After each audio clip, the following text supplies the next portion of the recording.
Step out of the line and open that case now. I'm declining your request. You won't be inspecting my case. You don't consent because you've got something dirty in that case. This case contains official department property. Don't insult me. People like you don't carry department property. Careful with that accusation. No, Maddox said. from here, you look like a smuggler slipping past security. Mariah Vale didn't flinch. Maddox lowered his voice. Open it before I drag you to holding and tear it open myself. Rusk twisted her wrist behind her back as passengers froze around them. What they didn't know was Mariah's silence wasn't fear. It was the mistake that would destroy them. Before continuing, comment where in the world you are watching from, and make sure to subscribe, because tomorrow's story is one you can't miss. Captain Mariah Vale stepped off the jet bridge into Hartsfield Regional Terminal at 4:47 a.m. Her shoulders ached from the red-eye flight, delayed 3 hours in Dallas. She carried her black duffel in one hand and gripped the sealed evidence case in the other. The leather folder with her appointment papers pressed against her ribs inside her jacket. The terminal felt empty. A few travelers dozed on benches. A janitor pushed a mop bucket past closed shops. Mariah preferred it this way. No cameras, no speeches, no handshakes with politicians who smiled too much. Tomorrow morning, they would introduce her as the new commanding officer of the Airport Police Division. Tonight, she just wanted to get her rental car and find her hotel. She moved through the quiet corridors toward baggage claim. Her sneakers made soft sounds on the polished floor. The evidence case weighed heavy in her right hand. 20 pounds of sealed documents and hard drives that people had tried to make disappear twice already. At baggage claim, the carousel sat still. Her flight's bags wouldn't arrive for another 10 minutes. Mariah found a spot near the wall and set down her duffel. She kept the evidence case close. That's when she noticed him. The officer stood 30 feet away, pretending to check his phone. White male, late 30s, thick arms crossed over his chest.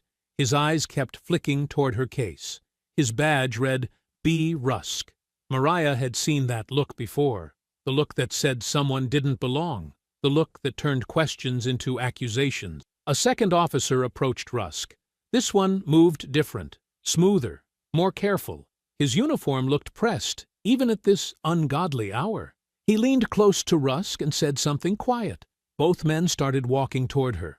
Mariah stayed still. She kept her breathing steady. Her father's voice echoed in her memory. Never give them a reason, but never bow down either. "Morning," the first officer said. Rusk. Up close, she could see the coffee stain on his sleeve. "That's an interesting case you got there." "Good morning, officers," Mariah said. "What's in it?" Rusk asked. No small talk, no courtesy. "Personal property and department material." "Department?" Rusk's eyebrows went up. "Which department would that be?" The second officer stepped closer. His badge read SGT-C Maddox. He smiled, but his eyes stayed cold as airport tile. "We need to know what you're transporting," Maddox said. His voice sounded reasonable, almost friendly. "Security reasons. I understand," Mariah said. "Is there a specific concern?" Rusk's face got harder. "The concern is that locked case you're holding like it's full of gold bars. Or maybe something else." Passengers at the next carousel started looking over. A woman grabbed her teenager's arm and pulled him away. An older man in a Marine's cap watched from his bench. "Are you implying I'm carrying contraband?" Mariah asked. "I'm not implying nothing," Rusk said. "I'm asking what's in the case. Simple question." "Am I being detained?" Rusk's jaw tightened. People always ask that question now. They saw it on YouTube. But coming from her, calm, direct, unafraid, it seemed to make him angrier.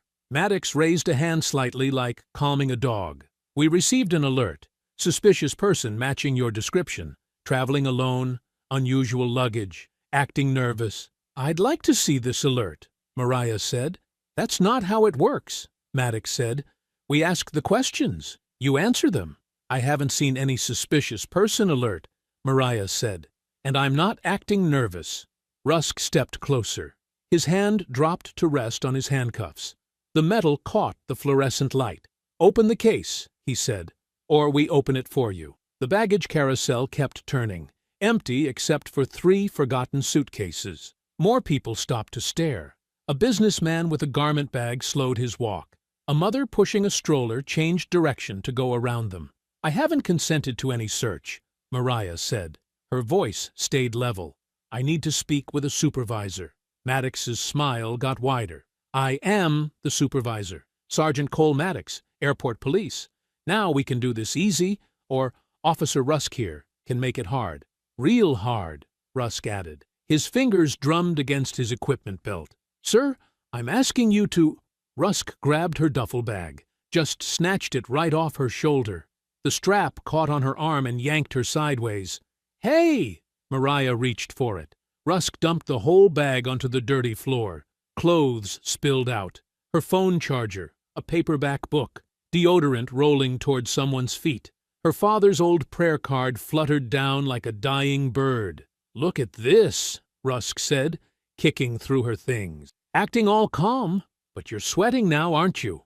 Mariah bent to gather her belongings. "You have no right." Rusk's hand shot out. He grabbed her wrist and twisted it behind her back. Pain shot up her arm. Her shoulder screamed. "Don't touch evidence," he snarled. "You think I'm stupid? Think you can grab something before I see it?" "Get your hands off me," Mariah said through gritted teeth. "Or what?" Rusk twisted harder. "You gonna file a complaint? You gonna call my supervisor?" He laughed, ugly and loud. "He's standing right there." The Marines veteran on the bench stood up. "Officer, that's enough." "Sir, step back," Maddox said, moving between them. "This is an active investigation." "Investigation of what?" the man asked. "Suspected smuggling," Rusk announced. His voice carried across baggage claim. "This woman is transporting illegal materials. Probably drugs, maybe worse." "That's a lie," Mariah said. Rusk yanked her arm higher. "Shut your mouth." 10 feet away, a gray-haired woman in a purple cardigan raised her phone. She held it steady, like she'd done this before. Nobody noticed her. Just another grandmother waiting for her ride. "The case," Maddox said. "Let's see what's worth protecting." He popped the latches. The locks held. He produced a multi-tool and worked at them with practiced movements. The first lock gave way, then the second. Inside sat a badge presentation box, official documents with the City of Hartsfield seal, and a black evidence drive marked Internal Affairs, Confidential. Maddox's hands stopped moving. Just for a second. His eyes flicked to Rusk, then back to the case. "Could all be fake," Rusk said. "These people get real clever. Fake badges, fake documents. Probably stole them from somewhere." "Officers," Mariah said, fighting to keep her voice steady despite the pain in her shoulder. "You're making a mistake you cannot come back from. Look at those documents. Read them." "I said shut up," Rusk said. Maddox closed the case without touching the paper. "Suspicious materials. We'll need to verify their authenticity at the station." "You know what those are," Mariah said. "You saw the seal. You saw the badge." "All I see," Maddox said slowly, "is someone who refused to answer simple questions. Someone who got aggressive when asked about suspicious items. Someone who might be impersonating a police officer." The woman in purple moved slightly closer. Her phone stayed raised. She had the steady hands of someone who'd spent years holding chalk at a blackboard. "Turn around," Rusk ordered. When Mariah didn't move fast enough, he spun her himself. Her shoulder made a popping sound. She bit down on a gasp. The cuffs came out. Cold metal clicked around her wrists. Too tight. The edges bit into her skin. "You are under arrest," Rusk announced. His voice boomed across the terminal. He wanted everyone to hear. Wanted them all to see her humiliation. Rusk shoved her forward. "Move it!" The walk through the terminal felt like a mile. Business travelers looked up from their phones. Families stared. A teenage boy recorded with his phone until his mother slapped it down. "Look at her," someone whispered. "What did she do?" "Probably drugs," another voice said. "They always catch them at baggage claim." Mariah kept her head up, back straight. Every step measured despite the cuffs cutting into her wrists. She'd learned in the army, when they try to break you, give them nothing. Behind them, the woman in purple followed. Not too close, not obvious, just another traveler heading toward ground transportation. She kept her phone low now, still recording. The airport police office sat behind an unmarked door near the rental car counters. Rusk used his badge to buzz them in. The hallway smelled like burnt coffee and industrial cleaner. Big Shot thought she could just walk through, Rusk said, pushing her into the holding room. Thought she was too important to answer questions. The room was small. Gray walls, one table, 3 chairs, a camera in the corner with a red light that should have been on. It wasn't. Maddox closed the door. Sit. Mariah sat. The cuffs made it awkward. Acting all high and mighty, Rusk continued. Like you're somebody special. Like the rules don't apply to you. Brent, Maddox said, go start the paperwork. I want to hear what she says when... Now. Rusk's face darkened, but he left. The door clicked shut. Maddox sat across from her. He pulled out his notepad, trying to look official, trying to process this fast before the morning shift arrived, before real supervisors showed up. Here's what happens, he said. You'll sign a statement saying, this was a misunderstanding. We'll release you with a warning about failing to comply with security procedures. Nobody needs to know about this. Mariah said nothing. Or we can do this the hard way. Federal charges for impersonating an officer, possession of fraudulent document, that internal affairs drive, stolen property, still nothing. Maddox's jaw tightened. You think silence helps you? I've got your fake badges, your fake papers, your... Open the leather folder. Her voice was calm, controlled. It made him angrier. What? From my case. The leather folder. Open it. I don't take orders from... Open it. Something in her tone made him stop. He went to her confiscated items piled on the corner table, found the leather folder, flipped it open, ready to mock whatever fake documents she'd created. The blood drained from his face. Official City of Hartsfield letterhead. The mayor's signature. The city seal. Appointment order. Captain Mariah Vale, Commanding Officer, Hartsfield, Regional Airport Police Division. Effective date. Tomorrow. The paper shook in his hands. He read it again. Checked the signatures. Real. The seals. Real. The authorization codes. All real. No, he whispered. The door burst open. Rusk strutted back in. Computers being slow. Hey, she crying yet? These types always... Brent? Maddox's voice came out strangled. What? Maddox held up the appointment order. Rusk squinted at it. Read it. Read it again. His cocky grin melted like ice in hot water. That can't be? It's real, Maddox said. The room went silent except for the buzz of fluorescent lights. Captain Vale, Maddox started. His voice cracked. This was a misunderstanding. We received an alert. We had to check. You understand? We were just doing our jobs. Mariah finally spoke. A misunderstanding? Yes, absolutely. Just a mix-up. We'll get you out of these cuffs right away. Why was a lawful traveler searched without proof? Maddox opened his mouth, closed it. Why was my sealed case opened? Nothing. Why did Officer Rusk continue after seeing official seals? Rusk backed toward the door like she might attack. His hand fumbled for the handle. Mariah's voice never rose, never shook. That made it worse. A misunderstanding ends when the truth appears. You kept going. Maddox's fingers hovered over the keyboard, not typing. His forehead gleamed with sweat under the harsh fluorescent lights. Pull up the alert, Mariah repeated. Her voice stayed steady, controlled. The cuff marks on her wrist had already turned purple. System's slow tonight, Maddox said. Maintenance window. You know how it is. I know you're stalling. Rusk shifted by the door, looking like he wanted to bolt. His earlier swagger had vanished completely. Now he just looked scared. Listen, Captain, Maddox tried again. We can sort this out tomorrow. Let's get you comfortable. Get you some coffee. The terminal log. Now. Maddox's jaw tightened. Reluctantly, he turned to the computer and typed. The screen flickered before displaying a suspicious person alert. According to the entry, a black female in her 30s carrying a locked case had been flagged for possible contraband or stolen property. The alert had been entered under Sergeant Maddox's credentials at 11:47 p.m. Mariah studied the timestamp and felt her stomach tighten. The alert had been created 20 minutes before her plane had even touched down. That's impossible, Maddox said quickly. I wasn't even at that terminal. Someone used my login. Happens all the time. People share passwords when... Who knew I was carrying a locked case? The question hung in the air like smoke. Maddox's mouth opened, closed, opened again. The alert mentioned a locked case. Specific. Not a bag, not luggage, a locked case. Mariah stepped closer to the screen. Who knew that detail? Could have been TSA. They scan everything. TSA doesn't enter our alerts. Rusk finally spoke up, voice shaky. Cole, what is going on? Shut up, Brent. You said it was routine. You said she looked suspicious. I said shut up. Mariah studied them both. Rusk, panicking and confused. Maddox, calculating and cornered. The dynamic told her everything.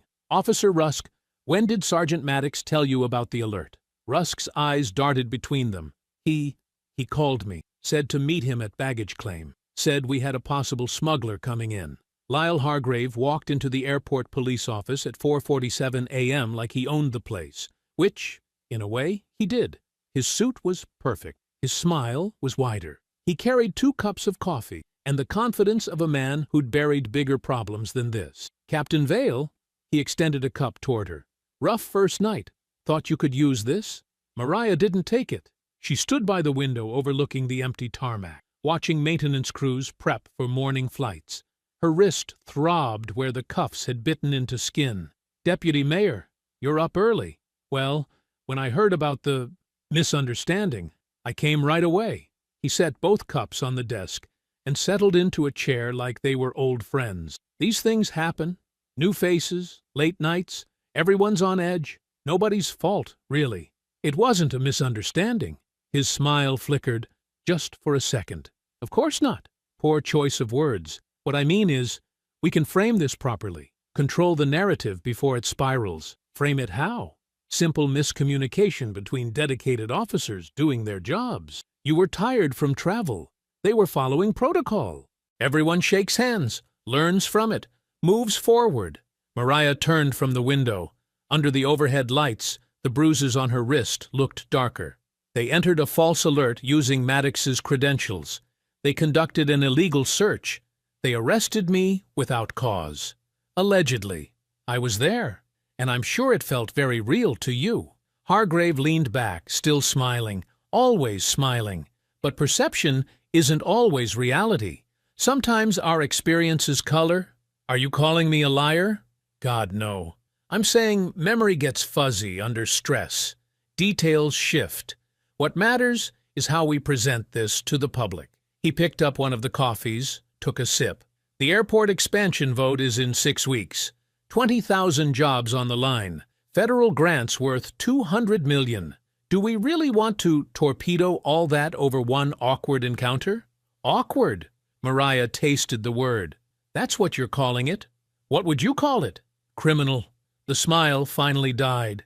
Hargrave set down his cup slowly, deliberately. When he spoke again, his voice had lost its warmth. Captain Vale, let me paint you a picture. City Legal reviews this incident. They find a new commanding officer who arrived unannounced, refused to identify herself properly, resisted reasonable questions, and then claimed persecution when standard procedures were followed. That's not what happened, isn't it? Because from where I sit, it looks like someone trying to manufacture a scandal, create public sympathy, build a case for the reforms she was already planning to push. He stood, buttoning his jacket. Some might say you provoked this whole thing. Some might say you're threatening me. I'm protecting you, and this city, and every person whose paycheck depends on that airport running smoothly. He moved toward the door, then paused. The officers made an error in judgment. They'll be counseled, retrained. But if you push this publicly, if you try to burn them down, the only person who'll get burned is you. Mariah watched him reach for the door handle. They're suspended pending investigation. No, they're not. He didn't turn around. Check your email. Chief Pike rescinded those orders an hour ago. Officer Rusk and Sergeant Maddox remain on active duty until a full review is completed, which, given our backlog, could take months. The door clicked shut behind him. Mariah stood alone in the fluorescent glare. The coffee cups sat untouched on the desk, still steaming. She could feel the weight of the building around her, every wall, every camera, every officer who'd choose loyalty to corruption over justice. She walked to the duty board mounted on the wall, 3 dozen nameplates in neat rows. Officer B. Rusk, Sergeant C. Maddox. Still there, still active, still protected. Her fingers found Rusk's nameplate first. She pulled it free with a sharp snap. Then Maddox's. The metal pieces felt heavier than they should. She crossed to the command office. Her office, technically, though she hadn't even unpacked yet. The internal affairs drive sat on the desk where she'd left it. The drive Maddox had been so interested in. The drive someone had tried to intercept. The safe behind the desk was older than her career. She spun the combination, placed the drive inside, and locked it tight. Then we start before they know I've started. The briefing room smelled like burnt coffee and fear. 40 officers packed the space, backs straight, eyes forward. City staff lined the walls. News cameras pointed at the podium like weapons. Everyone waited for the new captain to smile, shake hands, and pretend last night never happened. Mariah Vale stood at the front in her dress uniform. The bruise on her wrist was hidden beneath her sleeve, but she could still feel it, throbbing, reminding. Deputy Mayor Hargrave sat in the front row, that practiced smile plastered across his face. Chief Warren Pike fidgeted beside him, sweating despite the air conditioning. "Good morning," Mariah said. Silence. "I'm Captain Mariah Vale, your new commanding officer." A few officers shifted. Someone coughed. The cameras kept rolling. "I know some of you are aware of an incident that occurred last night. I was detained and arrested by members of this division." The room got tighter. Hargrave's smile widened. Pike looked like he might vomit. "That incident," Mariah continued, "revealed deeper issues that require immediate attention." Hargrave leaned forward slightly, waiting for her to pivot, to soften, to play the game. "Effective immediately. I'm ordering a comprehensive 30-day integrity audit." The room exploded in whispers. Officers turned to each other. Someone muttered, "Here we go," loud enough for the cameras to catch. Mariah raised her voice. "Every stop, every search, every seizure, every complaint filed against this division in the past 2 years will be reviewed." "Captain Vale," Hargrave stood, still smiling for the cameras. "Perhaps we could discuss the scope." "The scope is complete transparency." She didn't look at him. "Any officer who conducted searches without probable cause, seized property without documentation, or intimidated travelers into silence will be held accountable." Rusk sat 3 rows back, his face red as raw meat. Maddox stood near the door, arms crossed, jaw tight. "Additionally," Mariah said, "Officer Brent Rusk is suspended without pay pending investigation." Rusk shot up. "You can't." "Sit down, officer." "This is absurd." "Sit down or be escorted out." 2 loyal officers grabbed Rusk's shoulders, forced him back into his chair. The cameras caught every second. Sergeant Cole Maddox is placed on administrative reassignment, restricted from public contact. Maddox didn't move, didn't blink, just stared at her with eyes cold as winter stones. "Any questions?" Dozens of hands stayed down. The silence felt like held breath. "Dismissed." The room emptied fast. Officers huddled in groups, voices low and angry. Hargrave approached the podium, cameras finally off. "Congratulations, Captain. You just declared war on your own department. I declared accountability. Same thing, in their eyes." He straightened his tie. "You know what happens to commanders who can't keep their troops in line? They get replaced. They get eaten." He leaned closer, voice dropping. "These men have families, mortgages, years of service.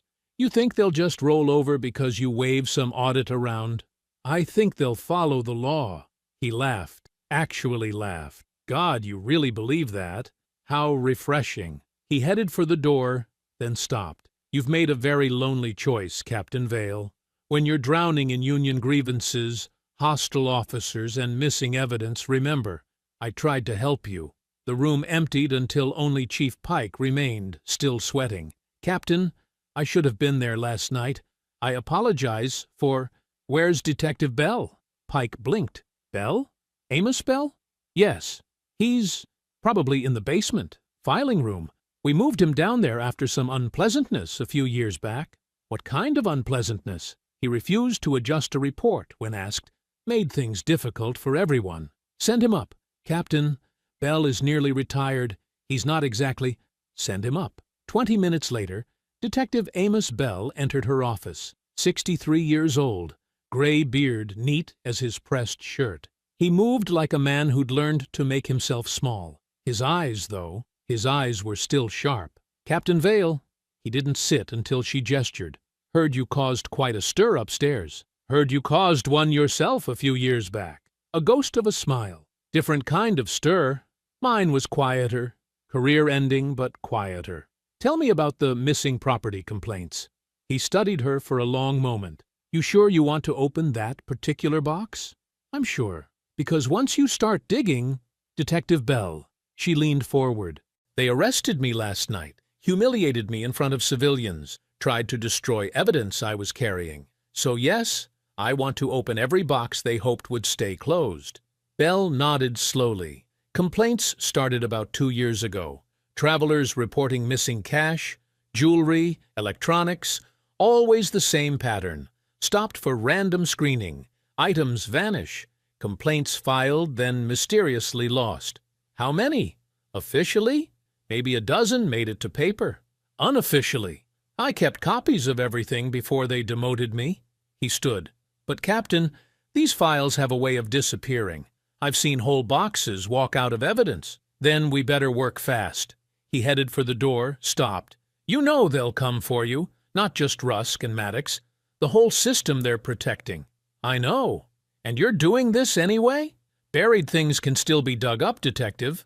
This time, his smile was real. I'll get those files.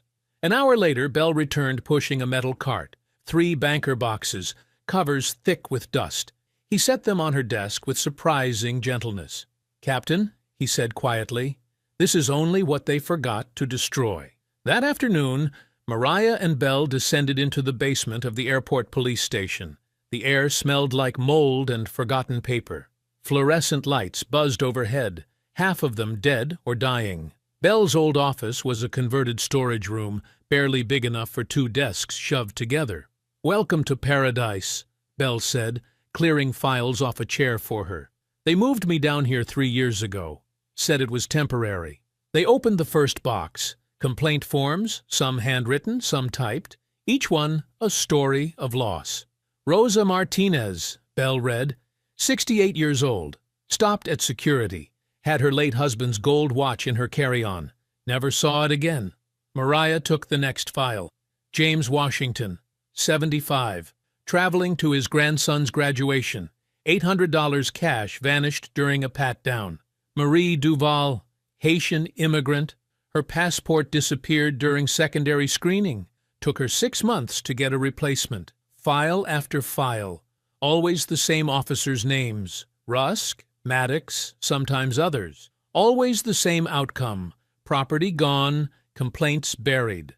Look at the patterns. Bell spread papers across the desk. Older passengers, people of color, immigrants, working folks who carry cash because they don't trust banks, people they thought couldn't fight back. Exactly. Mariah picked up a folder marked with a small cross. Inside, Lorraine Baptiste's complaint. 72 years old, church treasurer. Stopped while carrying $8,400 in fundraiser money. Jesus, Mariah whispered. That one haunts me, Bell said. Sweet lady. Been raising money for youth programs for 40 years. They destroyed her. Mariah read the report. Maddox and Rusk had detained Lorraine for 2 hours. Claimed her cash was suspicious. When she explained about the church fundraiser, they laughed. Called her a liar. The money vanished into evidence and never came back. Her complaint was filed as resolved. No wrongdoing found. Bell's jaw tightened. I tried to help her. Got told to mind my own business or join her on the no-fly list. You have her address? 2847 Magnolia Street, little yellow house with the Virgin Mary in the garden. That evening, they parked outside Lorraine Baptiste's home. The house was modest but loved. Fresh paint, swept porch, flowers in every window box. A statue of Mary stood among roses, hands open in blessing. Lorraine answered on the second knock. Small woman, silver hair in neat braids, wearing a house dress with tiny flowers. Her eyes went wide, seeing uniforms. "Mrs. Baptiste, I'm Captain Mariah Vale. This is Detective Bell. We'd like to talk about what happened at the airport." Lorraine's hand tightened on the door. "I told everything 2 years ago. Nobody listened." "I'm listening now." Something in Mariah's voice made Lorraine pause. She studied them both, then stepped aside. The living room was a shrine to family and faith. Photos covered every surface: grandchildren, church groups, mission trips. A worn Bible sat open on the coffee table. "Would you like sweet tea?" Lorraine asked, already moving toward the kitchen. "Please don't trouble yourself." "Child, in this house we offer hospitality, even to police who finally remembered my name." She returned with 3 glasses on a tray, hands slightly shaking. They sat in chairs probably older than Mariah. "Tell me what happened," Mariah said gently. Lorraine set down her glass. "I was flying to Birmingham, church conference. Had $8,400 in cash, money we'd raised selling plates and having bake sales for 2 years. For the youth center." Her voice stayed steady, but her hands twisted a tissue. "That Rusk man stopped me at security, said I looked nervous. I explained about the money, showed him the church letterhead, the deposit slip, everything. He called over Sergeant Maddox. What did Maddox do? Smiled. The word came out bitter. Smiled like I was some fool. Said anybody could fake church papers. They took me to a little room, searched my bags, my pockets, counted the money real slow, like they were already spending it." Bell's knuckles went white around his glass. "They said it was suspicious for an old black woman to carry so much cash. Said I must be a drug mule." Lorraine laughed, sharp and hurt. "Me? A drug mule? I've been teaching Sunday school since before they were born. What happened to the money?" "Evidence," they said, "would be returned after investigation. I called every week for 6 months.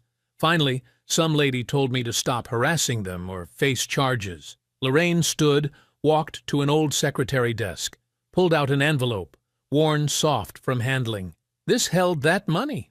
All those fish fries and car washes, all those kids counting change after church. She handed it to Mariah. "Keep calling it evidence, but we both know what it really was. Theft." Mariah held the empty envelope like it was sacred. "I'm reopening your case. Don't make promises you can't keep." "I'm not." "You're a nice woman, Captain. I can see that. But those men got power, got protection. They made me feel like a criminal in front of everybody. Made me afraid to fly to see my own grandchildren." Lorraine's eyes filled but didn't spill. "Promises don't scare powerful men. Only consequences do." "Then I'll make sure there are consequences." Lorraine studied her for a long moment. "You really believe that?" "Yes." "Why?" "Because they did the same thing to me last night. Arrested me, humiliated me, would have destroyed my evidence if they could." Lorraine reached over, touched Mariah's bruised wrist with surprising gentleness. "Then you understand." "I understand." They finished their tea in silence. At the door, Lorraine caught Mariah's arm. "Be careful, child. Men like that don't just steal money. They steal dignity, peace, safety. And when cornered," she didn't finish. Walking back to the car, Bell's phone buzzed. He read the message, face going dark. "Captain." "What is it?" He showed her the screen, local news alert. A video thumbnail showed Maddox in his dress uniform, standing before cameras. "Turn it up." Maddox's voice filled the car.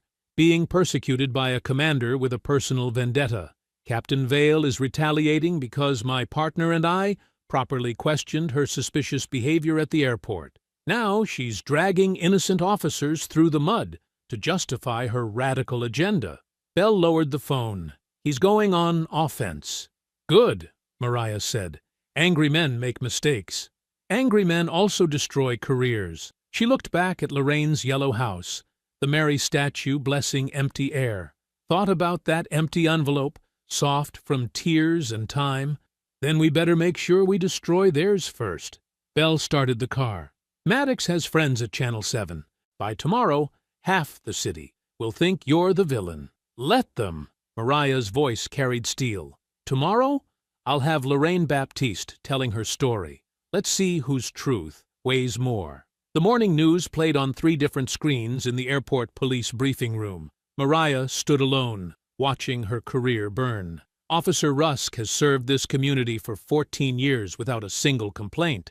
The union representative's face filled the screen, practiced concern in every line. Now he's suspended because he dared to do his job?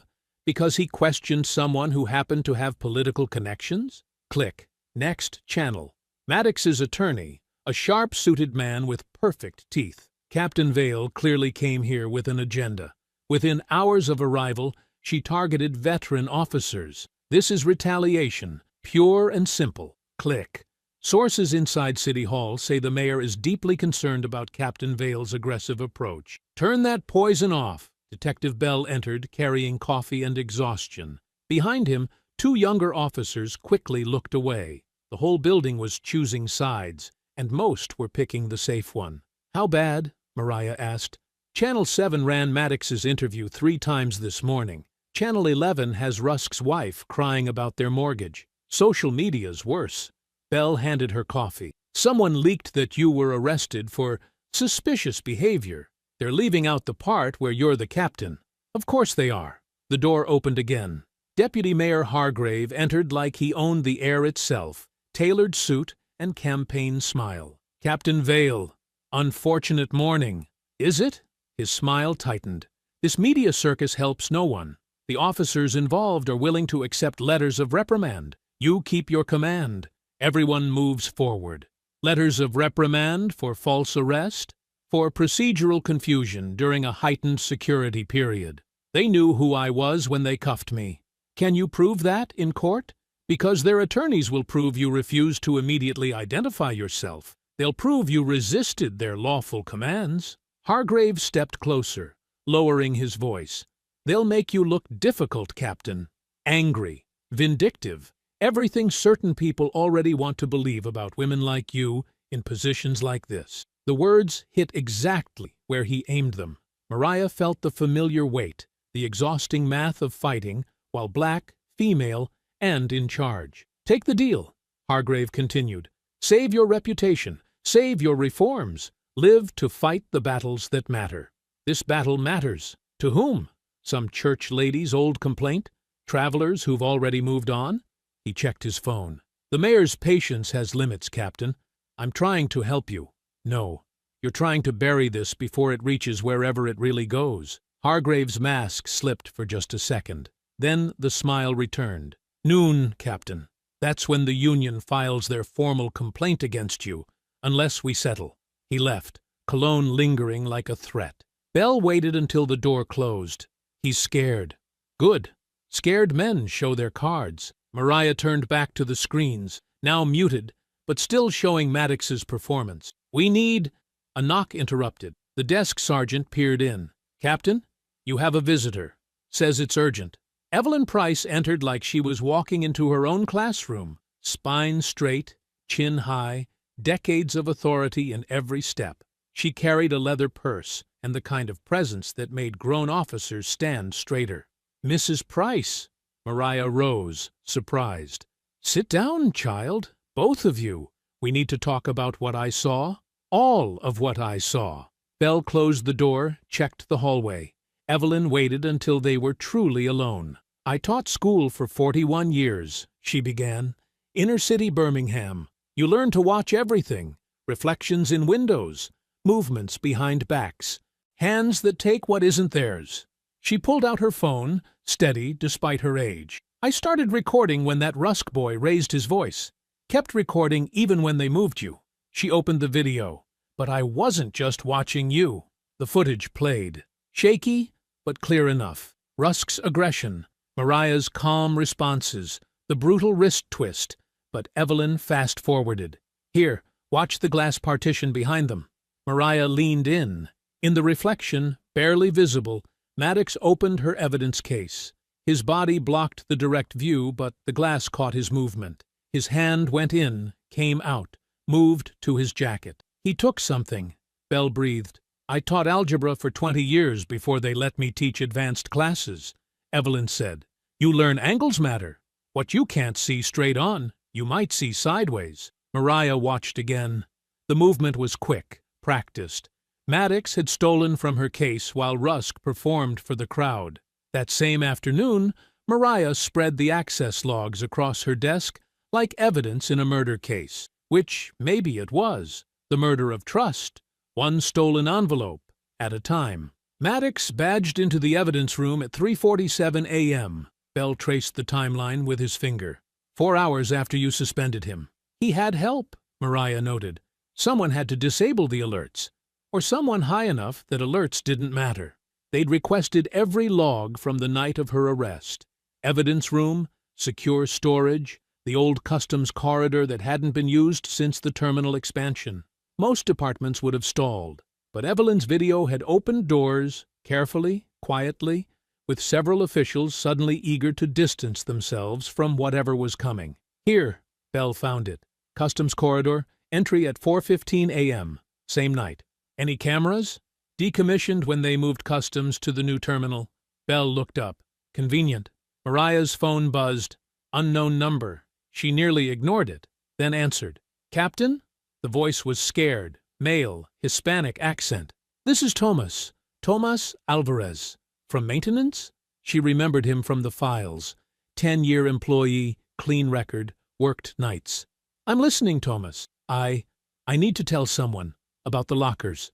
20 minutes later, they met him in the underground parking garage. Thomas kept checking over his shoulder, keys rattling in nervous hands. I got family, Captain. 3 kids. This job, it's all I got. No one's threatening your job, Thomas. They did before, when I asked about the corridor. He swallowed hard. 6 months ago, I saw Maddox and Rusk down there, middle of my shift, carrying bags. What kind of bags? Like evidence bags, clear ones, but they weren't logging nothing. I asked if they needed help. Maddox told me I was seeing things, said if I wanted to keep seeing my paycheck, I'd forget what I didn't see. Where exactly? Mariah kept her voice calm, though her pulse hammered. Old customs corridor, behind the service gate. There's lockers back there from when agents stored contraband. He pulled out a janitor's key ring. They think maintenance can't get in, but we got keys to everything, for cleaning.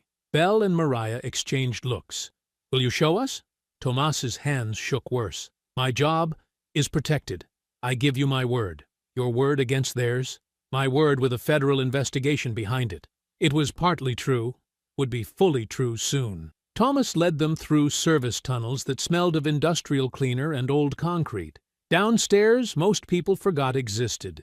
Past signs warning of restricted access in 3 languages. The customs corridor was a time capsule. Dust-covered counters, old inspection stations, faded security posters from before 9/11 changed everything. Back here, Tomas unlocked a service gate that screamed on rusty hinges. More corridor, darker. Their flashlights caught shapes. Jesus Christ, Bell whispered. A row of lockers, like high school gym storage, but heavy duty. Most had padlocks, new padlocks on old metal. Mariah called for bolt cutters and a forensic team. While they waited, she photographed everything. The dust patterns showing recent traffic. Footprints, a fresh cigarette butt, Rusk's brand, she'd bet her badge. The first locker cracked open like a confession. Watches, dozens. Some still had luggage tags attached. The second held jewelry in evidence bags, each with a date but no case number. The third made Mariah's chest tight. Cash, sorted by denomination, rubber-banded. And there, between stacks of 20s, a manila church envelope. Riverside Baptist Building Fund, printed in careful letters. Lorraine Baptiste's shaky signature on the seal. $8,400, Mariah said quietly, for a new roof. Bell documented while Mariah opened more lockers. Passports, mostly foreign. Medication bottles with names that would match complaint files. Electronics. A child's iPad with unicorn stickers. How much? Bell asked. Hundreds of thousands. Maybe more. Mariah felt sick and furious. Every item a person, a story, a violation. The forensic team arrived. More photos, evidence markers, chain of custody forms. Everything by the book. Everything perfect. No room for Maddox's lawyers to cry misconduct. Mariah picked up Lorraine's envelope with gloved hands, held it like the sacred thing it was. Money raised through fish fries and bake sales, dollar by dollar, prayer by prayer. Her phone rang. Hargrave. Captain Vale, I hear you're conducting an unauthorized search. Fully authorized. Judge Martinez signed the warrant an hour ago. Silence. Then, carefully, what did you find? Mariah looked at the violated treasures of 100 travelers. Everything they thought they buried. Captain, let's discuss this before... Tomorrow morning, 9 a.m., press conference. That's not wise. Wisdom is knowing when to stop negotiating with thieves. She hung up, looked at Belle, at Thomas, at the forensic team carefully cataloging years of cruelty. Tomorrow, she said, holding Lorraine's envelope, the city tells the truth. Before dawn touched the sky, Mariah's headlights cut through empty streets toward headquarters. She'd barely slept, mind racing with plans for the press conference. Lorraine's envelope, the hidden lockers, the passports. Every piece of evidence would speak today. She found Bell waiting by the secure storage entrance. His face made her stomach drop. Don't tell me. Captain, his voice cracked. It's gone. What do you mean gone? He opened the storage room door. Empty shelves stared back. No boxes, no evidence bags, no envelope with Lorraine Baptiste's careful signature. The room smelled of bleach, like someone had scrubbed away their crimes, along with the proof. How? The word came out sharp enough to cut. Access log says your command code opened the door at 3:47 a.m. I was home at 3:47 a.m. I know that. You know that. But the system says different. Footsteps echoed in the corridor. Deputy Mayor Hargrave appeared with 2 city attorneys flanking him like bodyguards. His smile could have frozen hell. Captain Vale, we need to discuss a serious matter. Unbelievable. Careful. His smile widened, threatening a city official, while under investigation for evidence tampering would be unwise. One of the lawyers, a woman with dead eyes, stepped forward. Captain Vale, you're hereby placed on administrative leave pending investigation into the disappearance of critical evidence from this secure facility. You know I didn't. The access logs indicate otherwise. Hargrave's voice dripped false concern.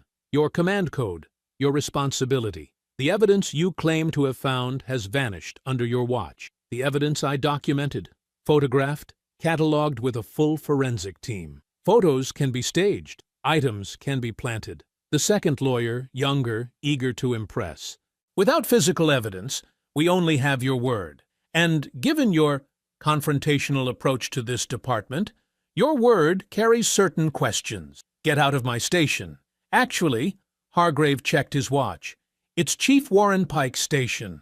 You're relieved of command, effective immediately.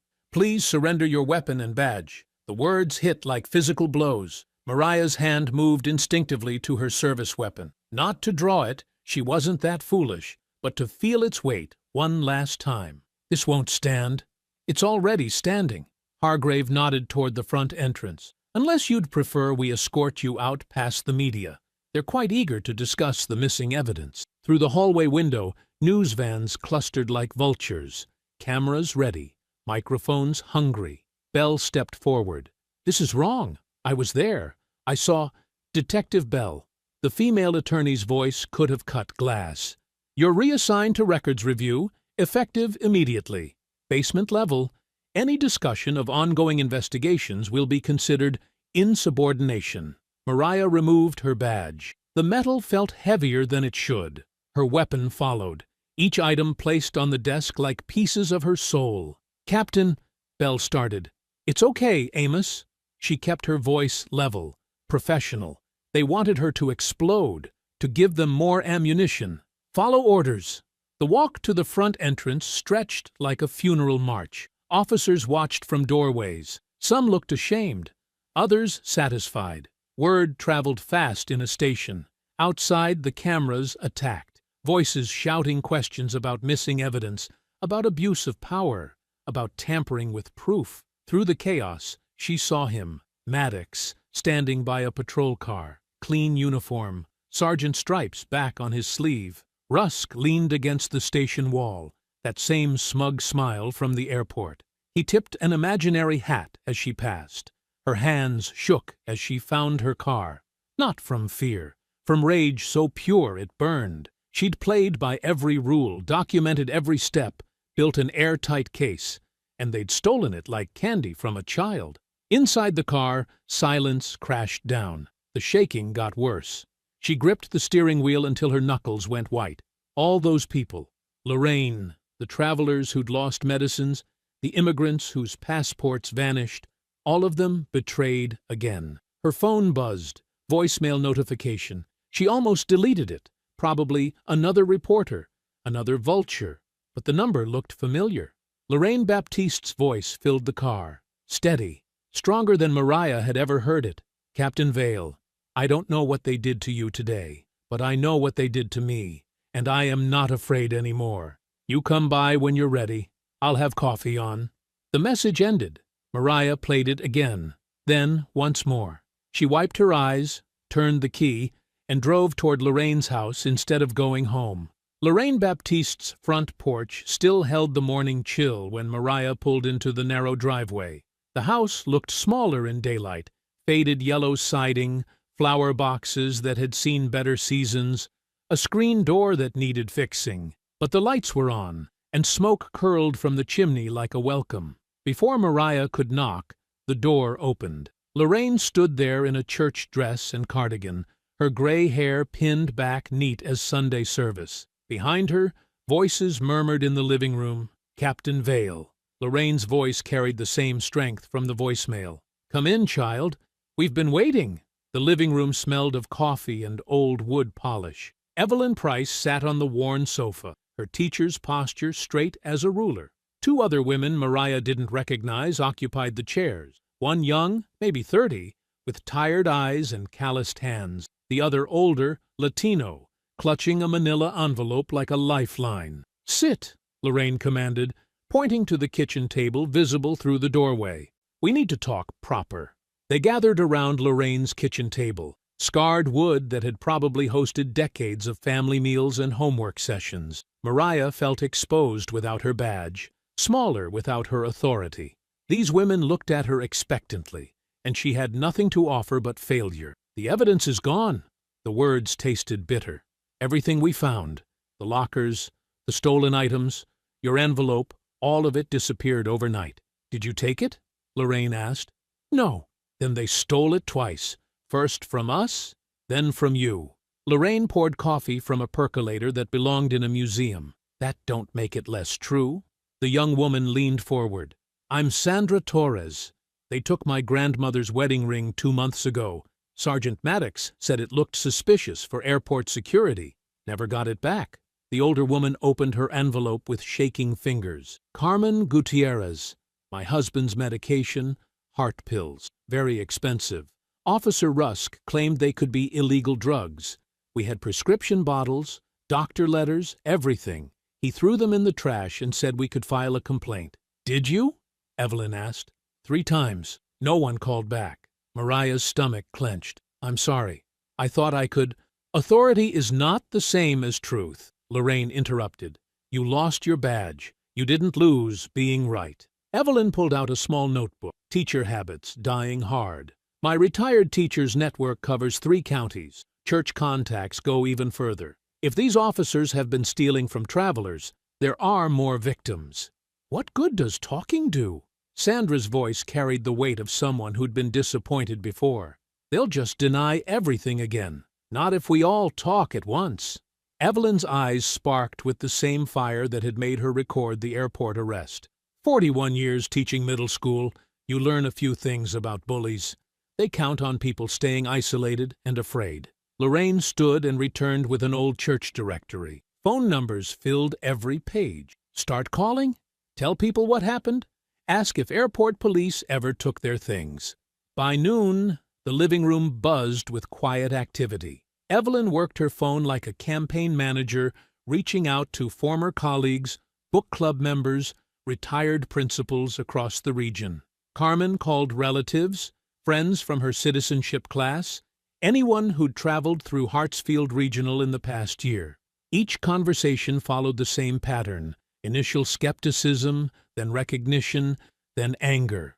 Stories poured out like water from a broken dam. Cash disappeared during random searches. Jewelry vanished from carry-on bags. Medications were confiscated and never returned. Always the same officers, always the same excuses. Sandra kept a growing list of names and dates.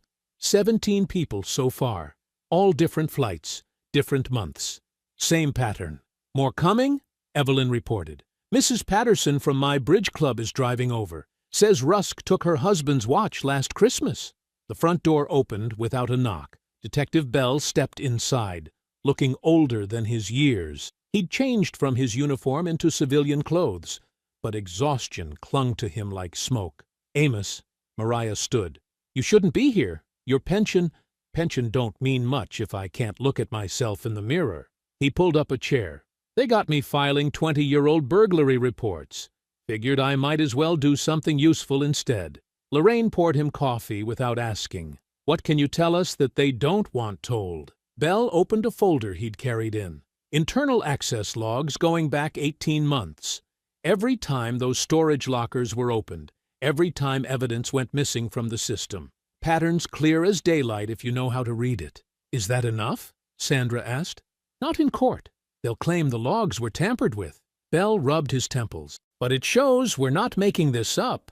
The afternoon brought more visitors. An elderly man whose passport disappeared during a connection. A young mother whose baby formula was confiscated and discarded. A college student whose textbooks were seized as suspicious cargo.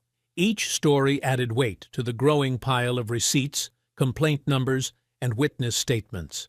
Near evening, a soft knock interrupted their work. Mariah opened the door to find Tomas Alvarez standing on the porch, hat in his hands, shame written across his face. Captain, I need to tell you something. She let him in. The room went quiet as he stood awkwardly by the door. I lied when I took back my statement. They threatened my job, my family's insurance, but what they're doing, it ain't right. We understand, Lorraine said gently. Fear makes people do things they regret. There's something else, something I didn't tell you before. Thomas twisted his hat. That old customs corridor, it's got freight cameras, independent system, runs on a different server than the regular airport security.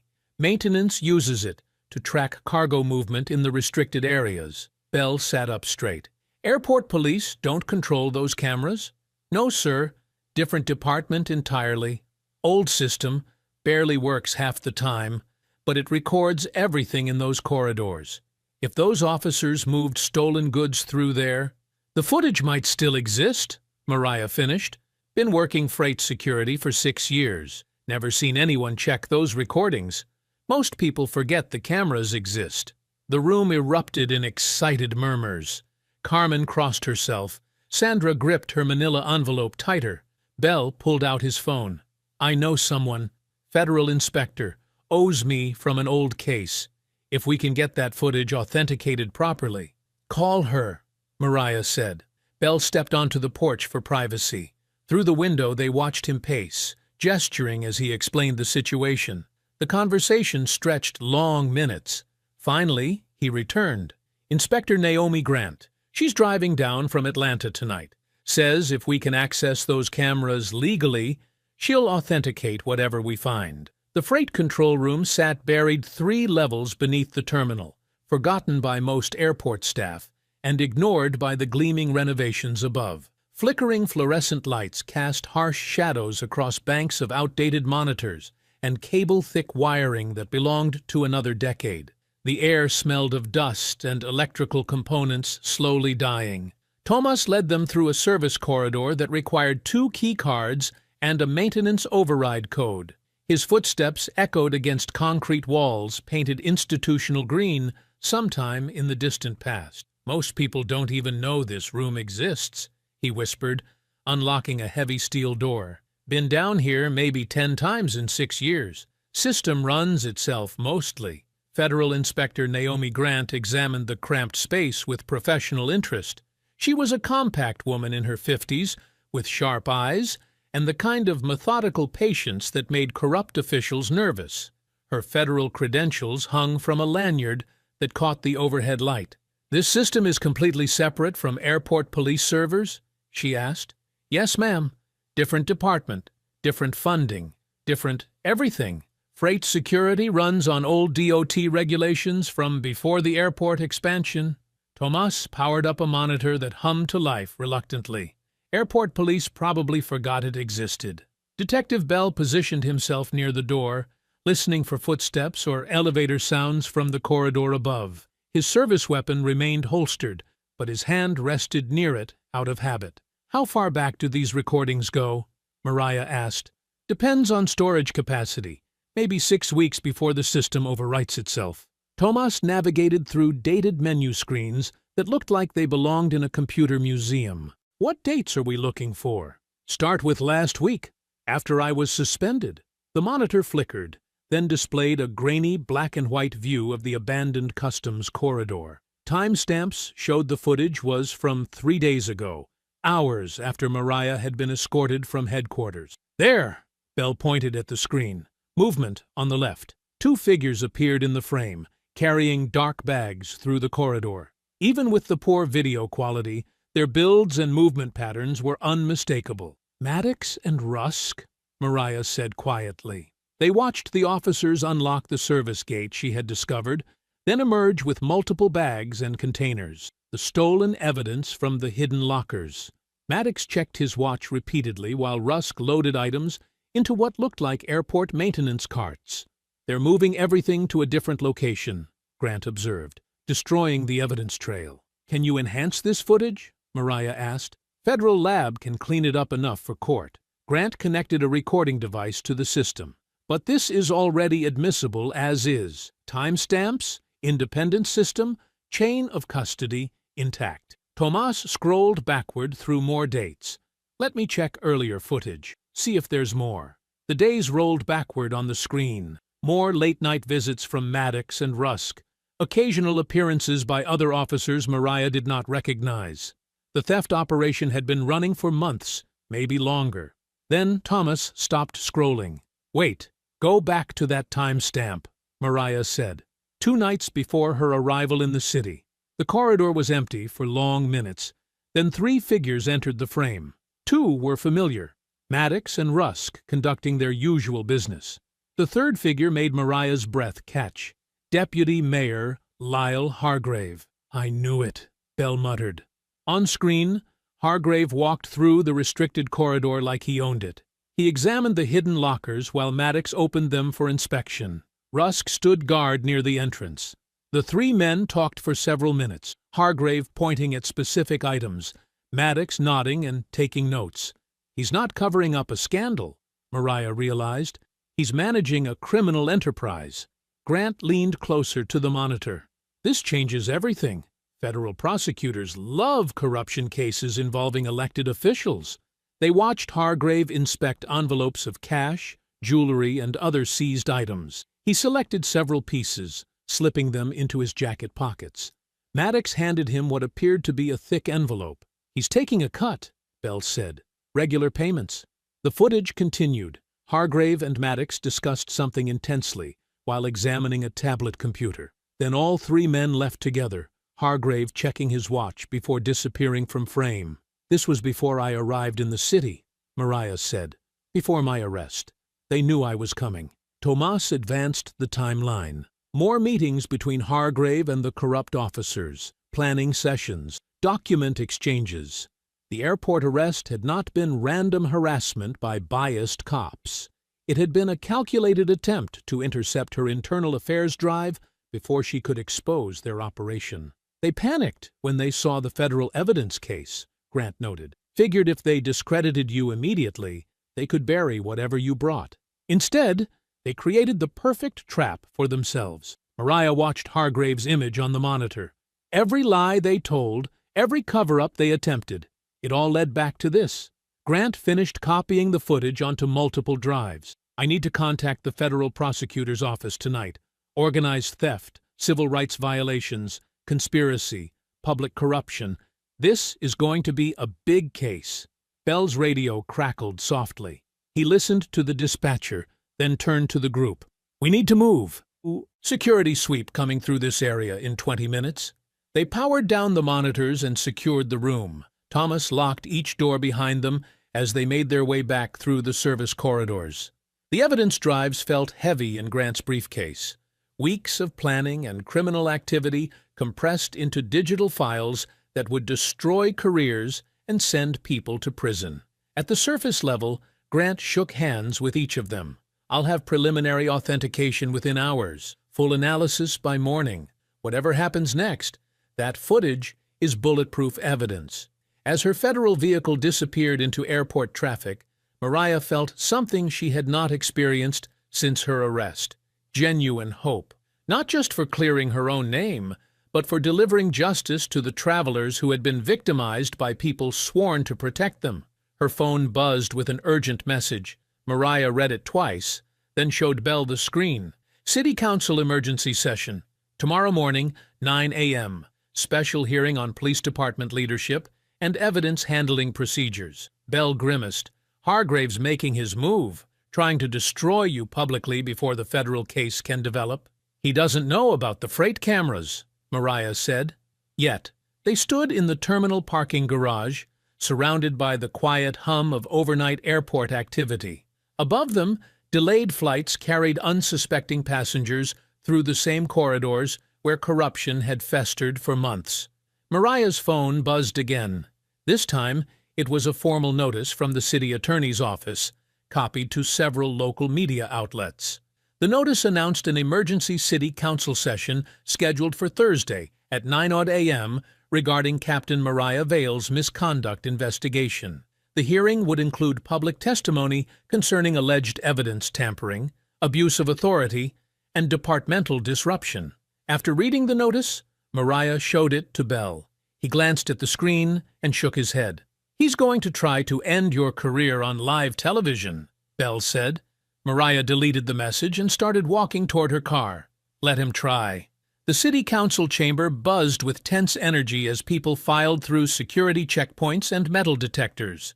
News crews positioned cameras along the side walls while reporters claimed seats in the front rows. Airport workers clustered together near the back, many still wearing their uniforms from overnight shifts. Police officers filled an entire section, some supporting Mariah, others clearly loyal to the old guard. Mariah entered through a side door, wearing her dress uniform with captain's bars gleaming under the harsh fluorescent lights. She carried only a thin folder and walked with measured steps to the designated chair facing the council dais. Behind her, she heard whispers and camera shutters clicking. Deputy Mayor Lyle Hargrave sat at the center of the raised platform, flanked by 4 other council members who looked uncomfortable with the early morning spectacle. His smile appeared confident, almost cheerful, as if he were about to resolve an unfortunate misunderstanding instead of destroying someone's career. Sergeant Cole Maddox and Officer Brent Rusk occupied seats near the front, their attorney positioned between them like a shield. Maddox wore a crisp civilian suit and maintained perfect posture, projecting the image of a professional wrongly accused. Rusk kept checking his phone and glancing toward the exit, less comfortable in the spotlight. This emergency session addresses serious concerns about leadership and evidence handling within our airport police division, Hargrave began, his voice carrying easily through the chamber's sound system. Recent events have raised questions about Captain Vale's judgment and methods. Mariah sat perfectly still, hands folded in her lap, expression neutral. She had learned long ago that stillness could be more powerful than words. Captain Vale arrived in our city with a mandate to reform airport policing, Hargrave continued. Instead, she has created chaos. Good officers have been suspended without proper cause. Evidence has disappeared under her watch. Morale has collapsed. Several officers in the audience nodded. A few reporters scribbled notes. The victims Mariah had met remained silent, waiting. The missing property seized during Captain Vale's arrest represents a clear failure of command responsibility, Hargrave said. Federal evidence vanished from secure storage while under her direct control. This suggests either incompetence or deliberate misconduct. Maddox's attorney leaned forward slightly, satisfied with the narrative direction. His clients appeared vindicated, professional officers caught between politics and an unstable commander. Furthermore, Captain Vale's aggressive targeting of Sergeant Maddox and Officer Rusk appears retaliatory rather than investigative, Hargrave added. Both officers followed proper procedure when questioning a suspicious traveler. They could not have known her identity because she failed to identify herself as law enforcement. The chamber remained quiet, but tension filled the air like static before a thunderstorm. Hargrave's version of events sounded reasonable, even sympathetic. Two hard-working cops doing their jobs, then punished by an authority figure with hurt feelings and a political agenda. Captain Vale has had multiple opportunities to address these concerns privately, Hargrave said. Instead, she chose public confrontation and media attention. This pattern suggests someone more interested in personal vindication than professional responsibility. He paused, letting his words settle. Several council members nodded approval. The police officers looked increasingly confident. Maddox straightened his tie and whispered something to his attorney. Captain Vale, you may now respond to these allegations. Hargrave's tone suggested he expected either silence or a weak defense that would justify her immediate termination. Mariah stood slowly, smoothing her uniform jacket. She walked to the podium positioned in front of the council dais, her footsteps echoing in the suddenly quiet chamber. Thank you, Deputy Mayor Hargrave. Her voice was clear, professional, and completely calm. Before addressing your accusations, I would like to share one citizen statement with this chamber. Hargrave frowned slightly, but nodded. Proceed. Mariah opened her folder and removed a small remote control. Could someone activate the display screens, please? A technician near the back wall pressed several buttons. Large monitors descended from the ceiling on both sides of the chamber. The screens flickered to life, showing the city seal and meeting information. This citizen recorded the events at baggage claim on my first night in your city, Mariah said. She pressed a button on the remote. Evelyn Price's phone footage filled the screens. The chamber watched Officer Rusk grab Mariah's belongings, twist her arm behind her back, and accuse her of smuggling while passengers looked on in shock. Sergeant Maddox appeared calm and professional on camera, but his refusal to show the suspicious person alert was clearly visible. The audio quality captured every harsh word, every threat, every moment of public humiliation. Several people in the audience shifted uncomfortably. A few officers looked away from the screens. This woman is not a police officer, Mariah said as the footage played. She's a retired school principal who recognized abuse when she saw it. The video ended with Rusk snapping handcuffs onto Mariah's wrists while she warned them about crossing a line they could not erase. The chamber remained silent for several seconds after the screens went dark. That footage proves nothing, Maddox's attorney called out. Officers conducted a lawful investigation based on reasonable suspicion. Perhaps, Mariah replied. Let's hear from the travelers your officers have investigated over the past 2 years. She gestured toward the back of the chamber. Lorraine Baptiste stood slowly, leaning on her walking stick. At 72, she moved carefully but with dignity that commanded attention. My name is Lorraine Baptiste. I am treasurer at Mount Olive Baptist Church. Her voice was soft but steady. Last September, I carried $8,400 in fundraiser money through this airport. Sergeant Maddox and Officer Rusk detained me for 3 hours. They searched my purse, my suitcase, and my body. Then, my money disappeared. She held up an empty envelope, yellowed with age. This is what they returned to me. Empty. When I filed a complaint, I was told travel stress causes confusion in elderly passengers. 2 more victims stood. An immigrant father whose passport had vanished during a random inspection.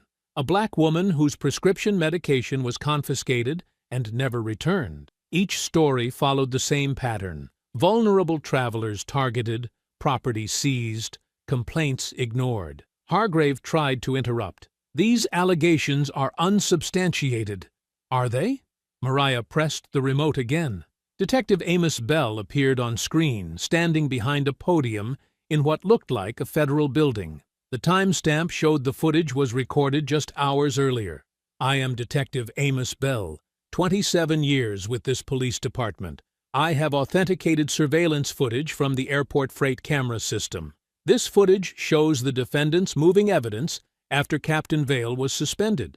The screens switched to grainy black and white surveillance video. The chamber watched Maddox and Rusk carry bags through the abandoned customs corridor, emptying the hidden lockers Mariah had discovered. Then came the devastating moment. Deputy Mayor Lyle Hargrave appeared on camera, walking through the restricted corridor like he owned it, examining stolen property, selecting items for his jacket pockets. The chamber erupted. Reporters shouted questions. Officers turned to stare at Hargrave. Council members looked shocked and confused. Camera flashes exploded like strobe lights. "Turn off those screens!" Hargrave yelled, his composure finally cracking. "This is clearly doctored footage, designed to—" The main doors to the chamber burst open. Federal agents in dark suits entered swiftly, their badges visible on lanyards around their necks. The chamber exploded into chaos as federal agents moved with practiced precision toward their targets. Reporters scrambled for better camera angles, while council members shouted over each other, demanding explanations no one could provide. Maddox shot up from his seat, his calm mask finally cracking. He grabbed his attorney's briefcase and pushed toward the side aisle, moving like a man who understood his world was collapsing in real time. "Excuse me, pardon me," he muttered, shouldering past confused spectators who had no idea they were watching a manhunt unfold. Detective Bell rose from his seat near the wall. At 63, he moved slower than the federal agents, but his positioning was perfect. He stepped into Maddox's path just as the sergeant reached the side exit. "Going somewhere, Cole?" Bell's voice was quiet, almost conversational. Maddox's face twisted with desperate anger. "Get out of my way, old man." "I don't think so." Bell planted his feet wider, blocking the narrow aisle completely. "You ran from the truth long enough." A federal agent appeared behind Maddox before he could shove past Bell. "Sergeant Cole Maddox, you are under arrest for conspiracy, theft of federal evidence, and obstruction of justice." The handcuffs clicked shut around Maddox's wrists with a sound that cut through the chamber noise like a gunshot. His attorney watched helplessly as his client was led away, still protesting his innocence to anyone who would listen. Rusk's reaction was more violent. He overturned his chair and bolted for the main exit, shoving past elderly spectators and nearly knocking over a camera operator. His size and desperation cleared a path through the crowd. "Stop him!" someone yelled, but Rusk had already reached the double doors. He burst into the hallway outside the chamber, breathing hard and looking both ways like a trapped animal. The marble corridor stretched in both directions, lined with city offices and conference rooms. For a moment, it seemed like he might actually escape. Then Federal Inspector Naomi Grant stepped out of an alcove, directly into his path. She was 50 years old, built like someone who had spent decades chasing suspects, and completely unimpressed by Rusk's size advantage. "Officer Brent Rusk," she said calmly, "you are under arrest." Rusk tried to bull past her, using his shoulder like a football player. Grant sidestepped smoothly and grabbed his wrist, twisting it behind his back with textbook precision. Rusk hit the marble floor hard, his knees cracking against the stone. Federal charges include theft, conspiracy, and civil rights violations, Grant continued as she cuffed him. "You have the right to remain silent." Camera crews poured into the hallway, capturing every second of Rusk's arrest. His face pressed against the cold marble, hands secured behind his back, looking nothing like the intimidating officer who had humiliated travelers for years. Back in the chamber, Hargrave stood behind the council dais like it could protect him from what was happening. His political smile had vanished completely, replaced by the desperate calculation of a man watching his career disintegrate. "This is outrageous!" he shouted over the noise. "I demand immediate consultation with city legal. This is clearly political persecution designed to embarrass the mayor's office during budget negotiations." Inspector Grant returned to the chamber, straightening her jacket, after wrestling Rusk to the ground. She approached Hargrave with the same professional calm she had shown in the hallway. Deputy Mayor Lyle Hargrave. She announced loud enough for every reporter to hear clearly. You are under arrest for obstruction of justice, conspiracy to commit theft, and protection of criminal enterprise. Hargrave's face went pale. You have no authority to arrest an elected official without... We have surveillance footage showing you entering restricted airport property to examine stolen goods, Grant interrupted. We have financial records linking political donations to property seizures. We have witness testimony placing you in meetings where victim complaints were deliberately buried. She produced handcuffs from her belt. You can surrender voluntarily, or we can do this the hard way in front of all these cameras. Hargrave looked around the chamber desperately, searching for allies who were suddenly very interested in their phones or notebooks. The council members who had nodded along with his accusations now avoided eye contact completely. This is a witch hunt, he said weakly, but he extended his hands for the cuffs. The chamber fell almost silent as the metallic clicks echoed through the room. Every reporter captured the moment when Deputy Mayor Lyle Hargrave became just another defendant in handcuffs. News of the arrests spread faster than wildfire through City Hall. By 10:30, Airport Police Chief Warren Pike had submitted his resignation letter, citing family priorities and personal health concerns. Internal records later revealed he had ignored or buried complaints about Maddox and Rusk for over 3 years. The police union issued a terse statement withdrawing all support from Rusk after reviewing the surveillance footage. Union representatives who had called him a victim that morning suddenly discovered they had never heard of him. City Legal called Mariah's phone at 11:15. Her suspension was officially lifted, all disciplinary actions were vacated, and she was immediately reinstated to full command authority. The lawyer who delivered the news sounded like he was reading from a script prepared by people who wanted this problem to disappear as quickly as possible. The recovered evidence included more than anyone had expected. Maddox had maintained a second storage location in an abandoned customs office, filled with items seized from passengers over nearly 4 years. Lorraine Baptiste's church envelope sat in a manila folder, along with documentation showing exactly how much money had been stolen. Mariah stood in the empty council chamber after the reporters and spectators had finally left. On the evidence table, Inspector Grant had placed 3 sets of badge and identification cards: Maddox's Sergeant Stripes, Rusk's Officer Shield, and Hargrave's City Hall credentials. For the first time in weeks, Mariah allowed herself to breathe deeply. The afternoon sun streamed through the tall windows of Hartsfield Regional Terminal, casting long shadows across the same baggage claim area where Mariah Vale had been humiliated less than 2 weeks earlier. Airport maintenance crews had arranged folding chairs in neat rows, creating a makeshift ceremony space near Carousel 4. The irony was intentional. Mariah had requested this exact location. News vans lined the pickup area outside. Camera crews tested their equipment while reporters rehearsed their opening lines. Inside the terminal, passengers slowed their hurried pace to watch the preparations, sensing something important was about to happen. Mariah arrived through the main entrance at 3:30, walking beside her mother with the steady confidence of someone who had fought for this moment. She wore her dress uniform, navy blue with crisp creases, brass buttons polished to mirror shine, and captain's bars that caught the afternoon light. The bruises on her wrist had faded, but the memory of handcuffs in this same space gave every step deeper meaning. Diana Vale moved carefully beside her daughter, leaning slightly on a wooden cane but refusing any other assistance. At 64, she carried herself with the dignity of a woman who had watched her late husband fight workplace discrimination for decades. Today felt like vindication for battles that had taken too long to win.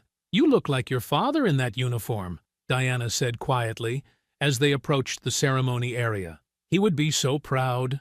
Mariah adjusted her cap slightly. "He would probably tell me the real work starts tomorrow." That's exactly what he would say. Diana's voice carried both pride and worry. "Just remember that winning doesn't make you safe. It makes you responsible." The crowd was larger than expected. Airport workers stood along the outer edges, baggage handlers, security guards, cleaning staff, and maintenance crews who rarely received public recognition for anything. Retirees from Evelyn's church network filled the front rows, many wearing their Sunday best despite the weekday timing. City officials clustered near the podium, looking uncomfortable but politically necessary. Detective Amos Bell stood near the side wall, still wearing his basement assignment clothes, but carrying himself differently. At 63, he had stopped expecting vindication for the corruption he had tried to expose years earlier. Now he watched Mariah with the satisfaction of someone who had finally backed the right person. Thomas Alvarez waited nervously near the maintenance corridor entrance, dressed in his cleanest work uniform. His supervisor had guaranteed him protection from retaliation, but years of keeping quiet had taught him to worry about powerful people's promises. Still, he had come forward when it mattered most. Evelyn Price sat in the front row, wearing a navy blazer and holding the small purse that had contained her phone during Mariah's arrest. At 68, she had spent 4 decades protecting students and teachers from bullies. Recording that airport confrontation had been instinctive, the same impulse that had made her a legendary principal. Lorraine Baptiste arrived exactly on time, accompanied by 3 women from her church. She wore a burgundy dress and carried the same purse she had been holding when Maddox and Rusk detained her. The empty fundraiser envelope was tucked inside, kept as evidence of what they had stolen. Today, she would finally get her money back. The ceremony began with Mayor Patricia Hendricks offering a carefully worded apology on behalf of the city.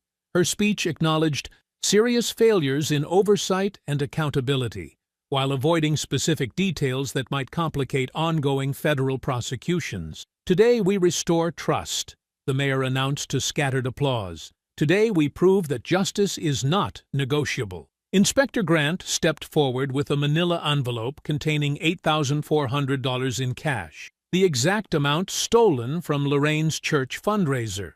The bills were crisp and new, replacing the worn 20s and 50s that congregation members had contributed for their community outreach program. "Mrs. Baptiste," Grant said formally, "on behalf of the federal investigation, I return what was unlawfully taken from you." Lorraine accepted the envelope with shaking hands.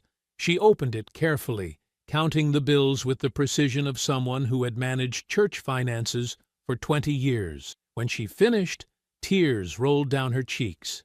"Thank you," she whispered, then looked directly at the cameras. "I stopped flying after they made me feel like a criminal. Today, I know I was never the criminal." The crowd erupted in genuine applause, not polite political clapping, but the kind of sustained appreciation reserved for moments of real justice. Evelyn received recognition next. Inspector Grant praised her courage in recording evidence when other passengers looked away or focused on their own safety. Mrs. Price demonstrated that ordinary citizens have extraordinary power when they choose truth over convenience, Grant announced. Her actions protected not just Captain Vale, but every future passenger who might have faced similar treatment. Evelyn stood briefly, waving to acknowledge the applause, then sat down quickly. She had never enjoyed being the center of attention, but she understood the importance of what her phone had captured. "I taught school for 41 years, she said into the microphone someone thrust toward her. "I know a bully when I see one. I also know what happens when good people stay quiet." Thomas received the strongest protection. Mayor Hendricks announced that the city's whistleblower policy would be expanded specifically to protect airport workers who reported misconduct.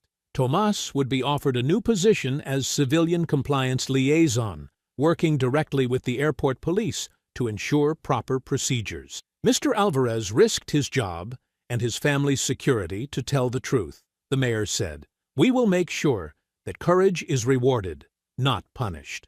Bell's promotion was announced with particular emphasis. The new Integrity Review Unit would have independent authority to investigate complaints against airport police, with direct reporting to federal oversight rather than local command. "Detective Bell has waited too long for this opportunity," Inspector Grant said. "His integrity cost him advancement for years.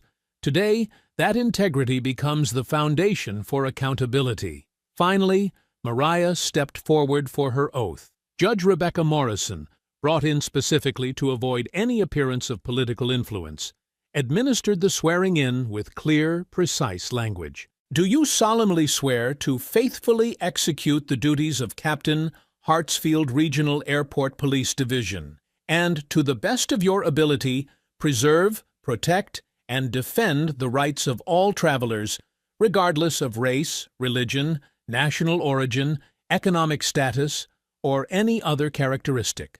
I do, Mariah said firmly.